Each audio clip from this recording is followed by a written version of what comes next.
Michigan Corporal 2.209A3, given the fact that they're a disappointing bidder.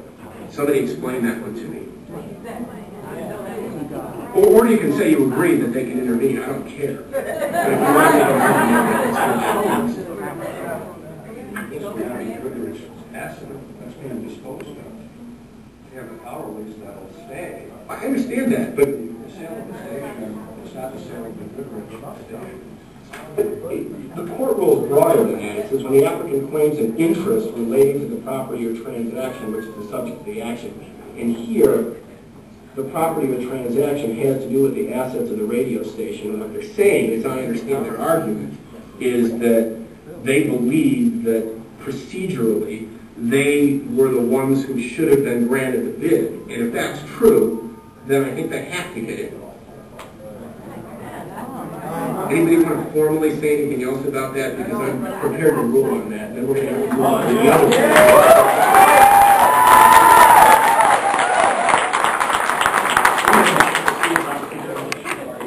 one. Okay, that's fine. Now, I'm going to grant the motion to intervene submitted by Goodrich Radio and Robert S. Radio.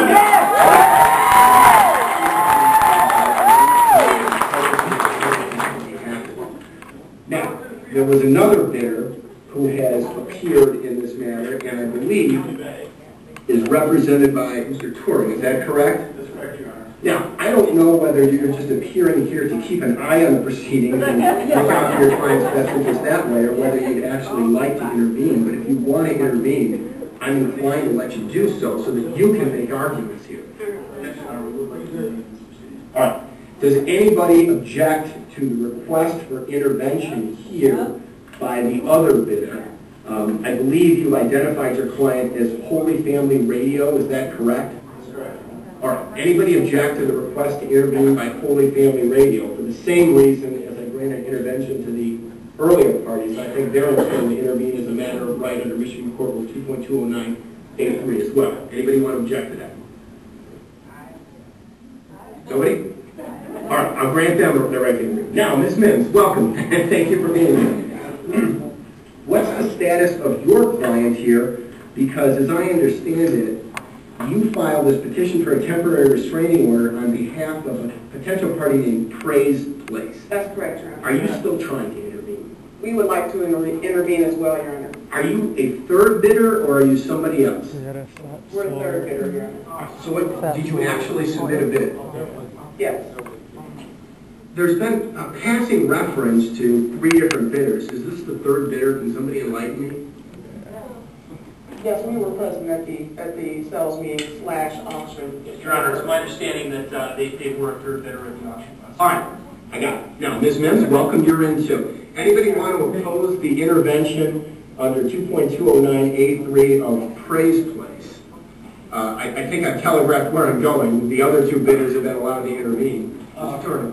Yes, Your Honor. I have a question on this. As I understood it, at the auction itself, the auction was conducted in separate rooms, so we first saw the other bidders. And I understood you were informed by the other 2 bidders joined forces to make the bid. And so that was the second bid. So that's what the other one is. Here's the problem that I'm having, and I was going to make this point at some juncture today, and so I might as well make it now. All or most of you were present when this auction took place. I wasn't, and I don't know what happened. That's what I'm going to try to figure out. But at this point, at least, everybody who bid, I think, is entitled to intervene to try to represent whatever interest they may have. Ms. Mims, is your client's interest separate and apart from Mr. Wernstrom's client's? Not entirely, Your Honor.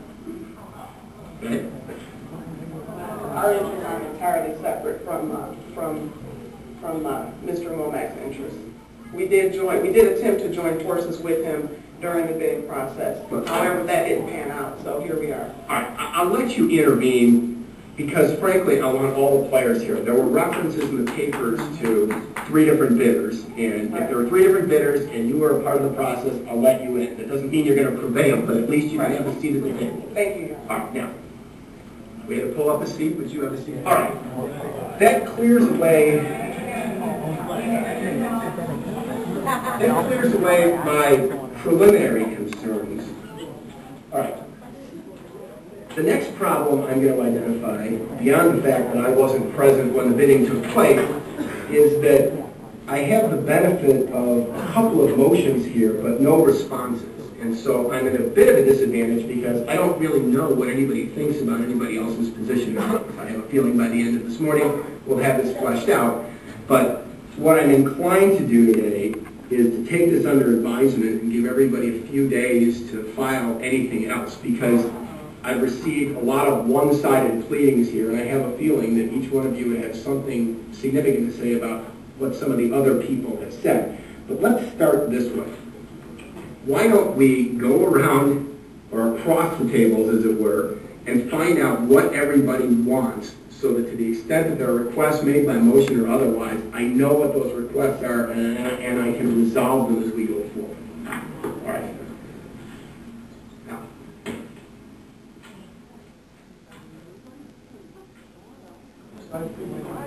let's see. Mr. Ellington, do you want to speak first? Your Honor, obviously, You represent the receiver, right? we represent the receiver. Obviously, today's hearing originated with our motion to approve the sale of the assets. Right. The receiver was appointed by this court on May 15th. An auction was held, I believe it was September 17th. 17th, right. It's the receiver's position that there were multiple bidders, that a high bid was submitted by Holy Family Radio.